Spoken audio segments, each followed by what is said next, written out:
Well, for many people, myself included, when I was a kid, headed back to school is all about the look. You want to look the part, feel good about yourself when you're walking in the classroom.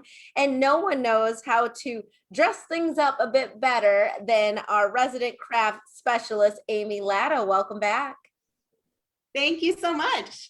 Happy to have you here. You're always up to something in your craft room. We always like to give you the credit, but we know that you have a little bit of help, if not a lot of bit of help, because you do say this, that Cricut that you use all the time is helping people to celebrate back to school. And the company is actually doing something really special as well. Yes, so Cricut is, I always tell you, Elsa, it's my DIY best friend because this machine, it's an electronic cutting machine. It cuts vinyl, iron-on, and fusible ink, all kinds of materials, and it just allows you to create anything and everything. So Cricut is focused on helping parents and teachers come up with students as they're going back to the classroom. Things were so strange last year and the year before, and so, a lot of kids are feeling nervous and just not really looking forward to the back to school shopping and getting back to the classroom. So we're hoping that with the help of some Cricut projects that they'll get excited about it. Exactly. And I think when you personalize something, especially for a little kid, you do get excited to show it off a little bit. And we're told that Cricut is for decoration, personalization, and self-expression as we head back to school. So tell us how we can accomplish all three of those with our gear for our little ones.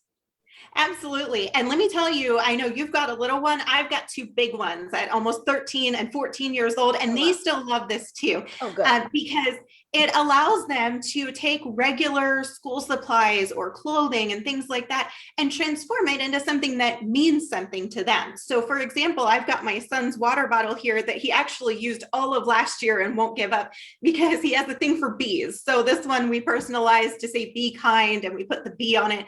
I've also got a class of 2025 t-shirt here that I made with infusible ink. That's when my boys are going to be graduating, and just other little ways that you can take a plain folder or a plain notebook and you can make it into literally anything. You can put your name, you can put all kinds of logos and images and anything that you can imagine. And this little machine is impressing both the students and the parents alike because we can make little things for ourselves. I remember on a show before you were showing us how we can decorate our coffee mugs, even like things that are hot or cold, or it really is amazing that it can do all of that.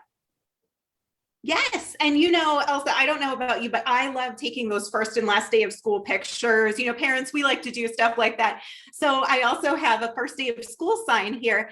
And the cool thing about using the Cricut materials is that they can be as permanent or as changeable as you want them to be. So for example, this shirt made with infusible ink, this isn't going anywhere. This is machine washable. It's staying like this forever. But if you use some of the materials like removable vinyl, you can change things as your kids grow. So if I use removable vinyl on this sign, like I did for the 9th, next year when my boys are going into 10th grade, I can leave the first day of and grade. I peel off the 9th and I replace it with a 10. This is easy. I like the easy thing. Right. Exactly. And if they, at the beginning of the school year, let's say they love elephants and they want to put little elephants on their pencil box. And then in the middle of the year, they decide they like rainbows better. They can peel off the elephants and put on the rainbows. And, you can change things up as their tastes change, because as we know, that happens literally every day. Of course. And you can go to Cricut.com as well to get that little helper that Amy has. How about that? We'll be right back with more Midday Maryland right after this. Stay tuned.